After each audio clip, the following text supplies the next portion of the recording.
Bonjour à toutes et à tous, bienvenue dans ce nouveau numéro du JT des Bleus. Comme d'habitude, on commence avec notre petit point consacré à la vie des Bleus. Des Bleus qui sont arrivés aujourd'hui à Saint-Pétersbourg aux alentours de midi. Ils ont pris leur quartier à l'hôtel Corinthia. Avant ça, ils ont fait un petit crochet de 2 jours par Istra après leur victoire face à l'Uruguay. Samedi, les remplaçants se sont entraînés, tous sauf Benjamin Mendy. Mais le joueur de Manchester City a retrouvé tout le groupe dimanche pour une séance à huis clos. Tout ce petit monde est arrivé à Saint-Pétersbourg aujourd'hui avec un gros programme pour eux. Une séance à huis clos sans mise en place tactique et 3 séances vidéo, dont une sur les failles de la Belgique. Avant tout cela, Didier Deschamps et Hugo Lloris se sont présentés face aux médias en conférence de presse. Voici les points essentiels à retenir. Le premier, c'est que l'équipe de France est déterminée à aller en finale de la Coupe du Monde et qu'elle a grandi depuis la finale perdue lors de l'Euro 2016. Didier Deschamps a expliqué que la Belgique n'était pas le Portugal. Il s'en méfie, tout comme Hugo Lloris qui a expliqué que la Belgique avait l'équipe la plus complète de la Coupe du Monde. Une sélection que craint donc Didier Deschamps qui se prépare à toutes les options, sachant que Thomas Meunier est suspendu en face. Roberto Martinez pourrait donc tenter un coup de tactique comme il avait fait face au Brésil avec un système évolutif, mais ça, on y reviendra plus tard. De son côté, Didier Deschamps expliquait qu'il pourrait compter sur tout son groupe, même si 3 joueurs ont fait un entraînement spécifique et que Kylian Mbappé était absent. On enchaîne avec la compo probable de ce France-Belgique. Didier Deschamps devrait aligner un 11 similaire à celui qui avait affronté l'Argentine avec un système en 4-2-3-1.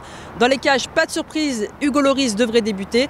Devant lui, c'est le quatuor Pavard, Varane, Umtiti et Hernandez qui devrait être aligné.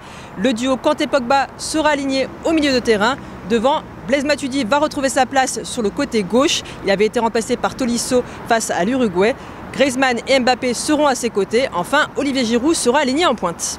Un 11 classique donc pour aller chercher une place en finale de la Coupe du Monde, ce qui nous a d'ailleurs inspiré le sondage du jour. Selon vous, l'équipe de France va-t-elle se qualifier pour la finale de la Coupe du Monde? On vous laisse réagir et commenter sur notre site et sur notre chaîne YouTube. On passe à notre focus du jour. Gros plan aujourd'hui sur Kylian Mbappé qui était absent de l'entraînement aujourd'hui.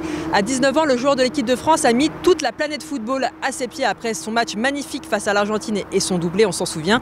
La une de Lens notamment avec le fameux liberté, égalité Mbappé. Les plus grands, dont Pelé, l'ont adoubé. Mais en Belgique, Kylian Mbappé a aussi de grands fans. Eden Hazard a dit qu'il méritait déjà de gagner le Ballon d'Or. En conférence de presse hier, Nasser Chadli a comparé le Parisien à Lionel Messi, rien que ça. Justement en Belgique, quand vous demandez qui est le danger numéro 1 en équipe de France, le nom qui revient, c'est celui de Kylian Mbappé. Hier, en conférence de presse, Thomas Vermeulen a expliqué que le joueur du PSG était un élément redoutable. Idem du côté des journalistes belges que nous avons pu interroger.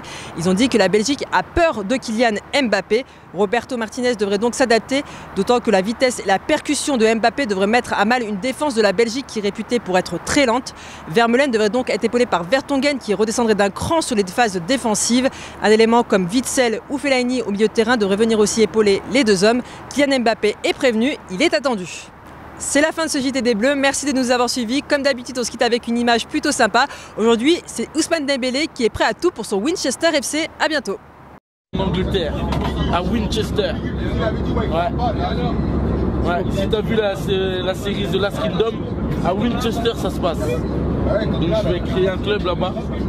Ça va s'appeler Winchester FC avec une ambiance sud-américaine là-bas. Et là je vais monter jusqu'en première ligue. C'est ça mon nouveau projet. Ah oui, ça fait une semaine là. Championship déjà. Tu le vois non? Ouais. 3e. 47, 49, j'arrive. Hein. La première ligue, j'arrive. El Trafico. Il s'est même créé un club. On sait pas, il est en combien? 4e division anglaise. 3e division anglaise. Il a 47 millions. Plus que des clubs de première ligue. Ah bah attends. Expliquez. Winchester, 3e division. Je suis monté en championship. Mais dis-leur, attends, mais. Eh, regarde le classement. Regarde le classement. Tu le vois le classement là, hein, après quelques journées. Il fait des trucs, il se donne là. Ouais, c'est un mytho. Il a 40 millions en 3e division.